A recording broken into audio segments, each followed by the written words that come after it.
Guys, कैसे आप सब? होप करता हूँ आप सब बढ़िया होंगे। मैं आपका स्वागत करना चाहता हूँ फुटबॉल ट्रांसफर विंडो के एक और नए एपिसोड में, जहाँ पे हम बात करने वाले हैं फुटबॉल ट्रांसफर न्यूज़ से रिलेटेड, जहाँ पे कई सारे न्यूज़ है।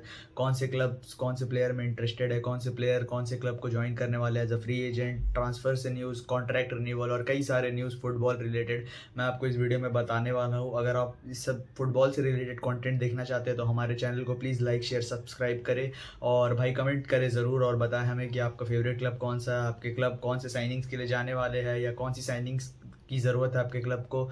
तो देरी न करते हुए भाई प्लीज़ चैनल को लाइक शेयर सब्सक्राइब करें और भाई चलिए मैं इस वीडियो को स्टार्ट करता हूँ। तो भाई सबसे पहले सबसे बड़ी न्यूज़ आ रही है हमारे बड़े भैया की। तो जी भाई, बड़े भैया से आप सब जानते होंगे, उसका मतलब वो है क्रिस्टियानो रोनाल्डो की।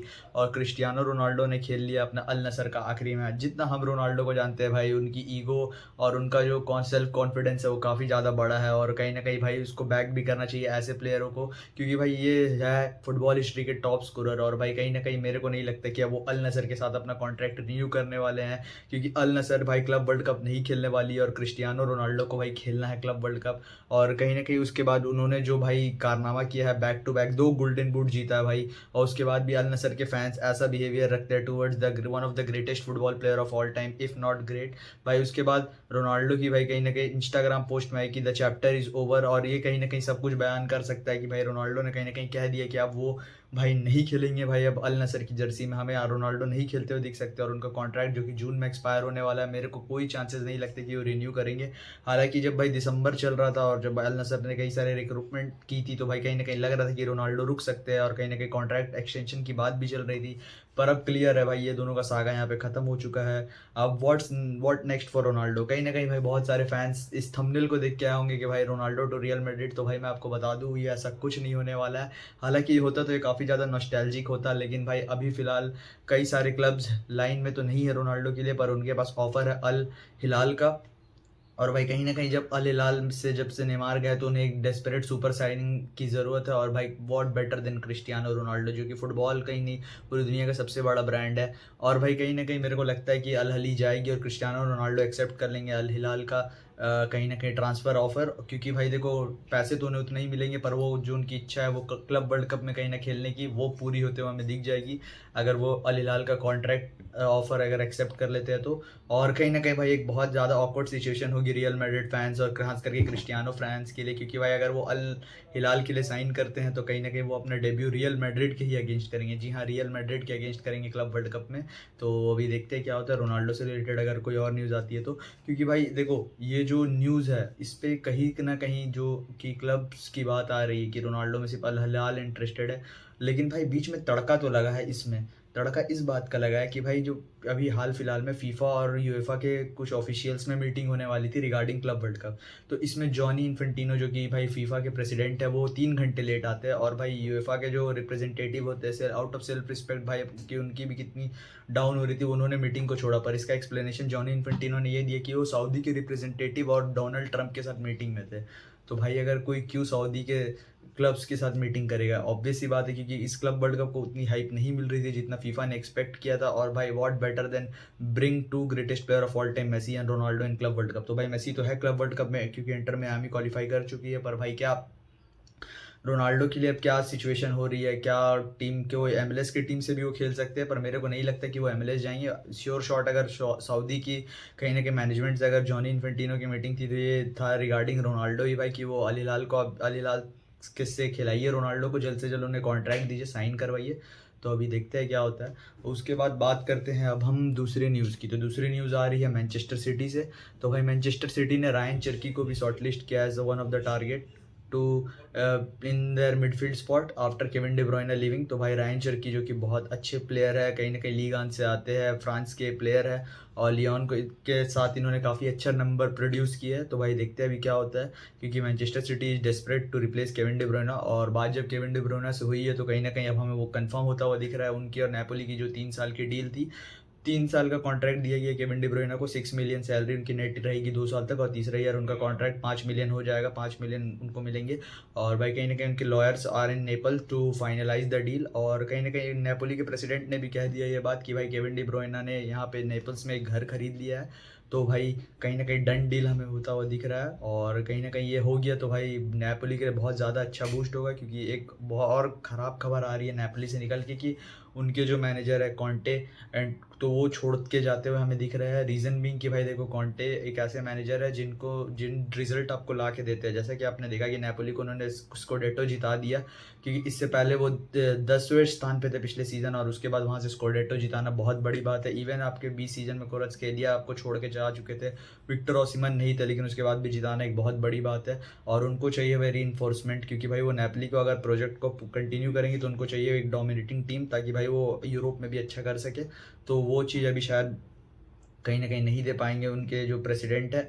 और भाई पता नहीं इनके प्रेसिडेंट की क्या स्ट्रैटेजी रहती है, मैनेजर को बैक नहीं करते। इससे पहले भी जब स्कोडेटो जीते थे तो मैनेजर तुरंत छोड़ के चल गए थे, और अभी ये कॉन्टे भी छोड़ के जा रहे हैं, तो अभी ऑफर किया जा रहा है मैसिमिलियानो एलेग्री को एक कॉन्ट्रैक्ट।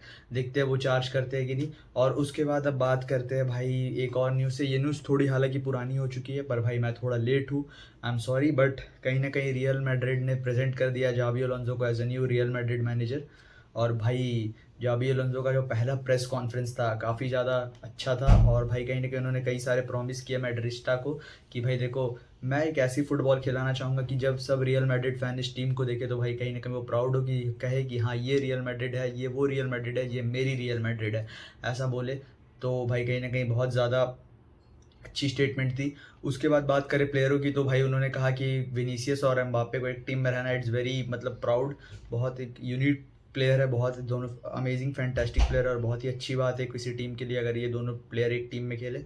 और भाई कहीं ना कहीं रॉड्रिगो को साइडलाइन करते हुए हमें दिख रहा है, क्योंकि उन्होंने कहा कि मैंने रॉड्रिगो से बात की, पर उन्होंने साथ साथ ये भी कह दिया कि मैंने सारे प्लेयर से बात की, स्पेशली रॉड्रिगो से बात नहीं की। तो दैट मीन्स मेरे को लग रहा है कि रॉड्रिगो का चांस अब जो रूमर्स है प्रीमियर लीग मूव की वो होते हुए मेरे को पर्सनली दिख रहा है, क्योंकि रॉड्रिगो थर्ड पेडल में तो कभी नहीं खेलेंगे, और इवन वो थर्ड नहीं फोर्थ या फिफ्थ पेडल में जाते हुए हमें दिख सकते हैं, क्योंकि भाई एम्बाप्पे इस टीम को लीड करेंगे, फिर विनीसियस, फिर बेलिंगम, फिर शायद जाके कहीं रॉड्रिगो का नंबर आ जाए, या उससे आगे आर्दा गुलर को भी अभी हम देख सकते हैं पुश मिल सकता है। तो भाई कहीं ना कहीं रॉड्रिगो मेरे को नहीं लगता फिफ्थ पेडल खेलते हुए कहीं भी कोई भी टीम में होंगे, और रॉड्रिगो जैसे प्लेयर को भाई थर्ड भी पेडल नहीं खेलना चाहिए। वो जहाँ भी जाए या तो सेकंड पेडल खेले या तो फिर मेन मैन हो, पर भाई वो रियल मैड्रिड में कहीं ना कहीं अब हमें होते हुए नहीं दिख रहा है, तो भाई वो हमें छोड़ के जाते हुए दिख सकते हैं।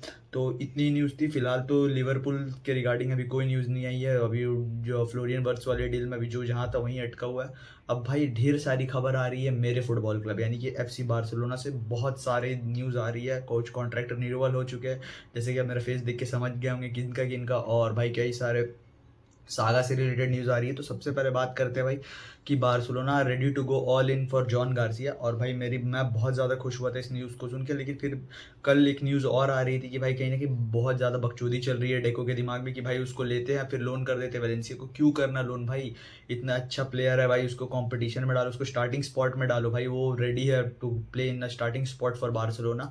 और भाई कहीं ना कहीं ये सब सुनने के बाद कहीं ना कहीं हमें फिर जॉन गार्सिया के साइड से न्यूज़ मिलती है कि he is interested in Premier League move, पर अभी कुछ कहना मुमकिन नहीं है। पर भाई फिर अभी at the time of recording मेरे को इतना खबर मिली कि जॉन गार्सिया ने कहा है कि भाई अगर मैं कभी एस्पानियोल के अगेंस्ट खेलता हूँ तो ये मेरे लिए कोई, मैं इसके सर झुका के नहीं आऊँगा, मैं जब भी खेलूंगा प्राइड से खेलूंगा, जहाँ खेलूंगा प्राइड से खेलूंगा। इसका मतलब उन्होंने हिंट दिया है कि he wants a Barcelona move, क्योंकि भाई उनके एजेंट भी बार्सिलोना मूव चाहते हैं और उनके फैमिली मेंबर्स भी बार्सिलोना मूव चाहते हैं। अब देखना है बार्सिलोना कितना ऑफर कर पाती है, क्योंकि भाई प्रीमियर लीग क्लब से हम वेजेस फाइट में तो नहीं जीत पाएंगे, हमारी क्लब्स की फाइनेंशियल सिचुएशन उतनी अच्छी नहीं कि हम वेजेस फाइट में प्रीमियर लीग क्लब को बीट कर पाएँ। लेकिन हाँ, जो और बार्सिलोना दे सकती है, बार्सिलोना के साथ खेलने के लिए, बार्सिलोना के लिए खेलने के लिए बहुत बड़ा है वो, और कहीं ना कहीं कुछ पैसों से बहुत ज़्यादा होता है। और जॉन गार्सिया को भी कहीं ना कहीं पता है कि अगर वो बार्सिलोना से खेलते तो he will be a number one in Spain also, Spain के लिए भी वो फर्स्ट चॉइस गोलकीपर कहीं ना कहीं रिकमेंड होंगे, क्योंकि भाई बार्सिलोना के साथ के लिए खेलना ही एक बहुत बड़ा ऑरा की बात होती है, बहुत बड़े गर्व की बात होती है। तो देखते हैं भी क्या होता है, क्योंकि उनकी फैमिली और एजेंट तो चाहते हैं कि बार्सिलोना का ही मूव को जॉन गार्सिया, लेकिन अभी देखते क्या होता है। क्योंकि और ये जो स्टेटमेंट अभी भी आएगी, मैं अगर कभी एस्पेनियोल के अगेंस्ट खेलूंगा, तो इसका मतलब साफ है प्रीमियर एस्पेनियोल कभी अभी तो यूरोप में आसपास आने वाली है नहीं, और क्योंकि वही रेलीगेशन बैटल से लड़ती है हर एक दूसरे तीसरे साल, तो भाई यूसीएल में और यूईएल में यूरोपा लीग और चैंपियंस लीग में तो जाहिर सी बात है वो रहेगी नहीं। तो भाई आप अगर उसके अगेंस्ट आप बार्सिलोना के साथ रहेंगे तो ही आप खेल पाएंगे ला लीगा में। तो देखते हैं क्या होता है। और कहीं ना कहीं अगर जॉन गार्सिया का साइनिंग कंप्लीट हो जाती है तो भाई ter Stegen is definitely gonna leave Barcelona, ये न्यूज़ निकल के आ रही है। क्योंकि भाई टेस्टेगन को सेकंड पेडल नहीं खेलना है, क्योंकि रीज़न बीइंग सिंपल, उनको 2026 में जो वर्ल्ड कप होने वाला है यूएसए में, उसमें उनको जर्मनी का नंबर 1 गोलकीपर बन के जाना है। और कहीं ना कहीं वो नंबर 1 तभी रह सकते हैं जब वो रेगुलर स्टार्टिंग लाइनअप में रहे, तभी जर्मनी भी उनको as a number 1 goalkeeper consider करेगी, वरना वो नहीं करेगी। तो भाई टेस्टेगन को अगर 26 का वर्ल्ड कप खेलना है तो भाई डेफिनेटली उनको रेगुलर प्लेइंग मिनट चाहिए, जो कि मेरे को नहीं लगता कि जॉन गार्सिया के आने के बाद होगा। क्योंकि दूसरे न्यूज़ ये है कि भाई सेजनी ने एक्सेप्ट कर लिया कॉन्ट्रैक्ट प्रपोजल बार्सिलोना का, और भाई कहीं ना कहीं वो सेकंड फिडल खेलने के लिए तैयार है। उनको पता था टेस्टेगन रहेंगे तब भी वो सेकंड फिडल होंगे, और अगर जॉन गार्सिया आएंगे तो भी वो सेकंड फिडल में रहेंगे। और कहीं ना कहीं भाई बहुत अमेजिंग न्यूज़ है बार्सिलोना फैंस के लिए, क्योंकि भाई सेजनी वैसे खिलाड़ी जिन्होंने इस कई सारे मूवमेंट में हमको इस साल बेल आउट किया, और कहीं ना कहीं डोमेस्टिक ट्रेबल कहीं ना कहीं उनके रहते ही बहुत हद तक पॉसिबल हुआ है इस साल का डोमेस्टिक ट्रेबल। तो भाई ये न्यूज़ थी अभी फ़िलहाल ट्रांसफ़र से रिलेटेड। और एक न्यूज़ ये है कि ओरियल रिम्यू का जो लोन स्पेल था जिरोना में वो ख़त्म हो चुका है। As of now he is back in Barcelona, और वो अभी के लिए फ़िलहाल बार्सिलोना के प्लेयर्स है अनटिल एंड अनलेस वो कहीं बिक नहीं जाते या कहीं उनका कॉन्ट्रैक्ट टर्मिनेट नहीं कर दिया जाता है। मेरे को लगता है मोस्टली कॉन्ट्रैक्ट उनका टर्मिनेट होगा, क्योंकि उनके लिए मार्केट में कोई प्लेयर आने वाला है नहीं। क्योंकि इस बार जिरोना के लिए खेलते हुए भी उन्होंने कुछ अच्छी परफॉर्मेंस नहीं दी है, तो मेरे को नहीं लगता कि उनके लिए कोई ऑफर आने वाला है। मोस्टली चांस यही कि उनका कॉन्ट्रैक्ट टर्मिनेट कर दिया जाएगा। उसके बाद एक और न्यूज़ कंफर्म होते हुए दिख रही है, जिससे पहले वाले वीडियो मैंने आपको बताया था अंसु फाटी, तो उनको कहीं ना कहीं ग्रीन लाइट हो चुकी है। पर कहीं ना कहीं वो परमानेंट ट्रांसफ़र नहीं होगा, एक लोन स्पेल होगा विद ऑब्लिगेशन टू बाय। बस कुछ डिटेल्स बची हुई है, जैसे बार्सिलोना एक और चीज़ ऐड करवाना चाह रही है कि अगर इन फ्यूचर अंसु फाटी का अगर आप लोन क्लॉज ट्रिगर करते हैं बाय आउट, मतलब आप खरीद लेते हैं हमसे लोन के बाद, तो हमें एक फ्यूचर सेलॉन क्लॉज चाहिए, जैसा हमने निको में डाला था पोर्टो। तो जब मैन सिटी ने उनका क्लॉज ट्रिगर किया तो भाई कहीं ना कहीं बार्सिलोना को अच्छे खासे पैसे मिले। If I am not wrong 35 to 40% मिले बार्सिलोना को फ्रॉम मैनचेस्टर सिटी।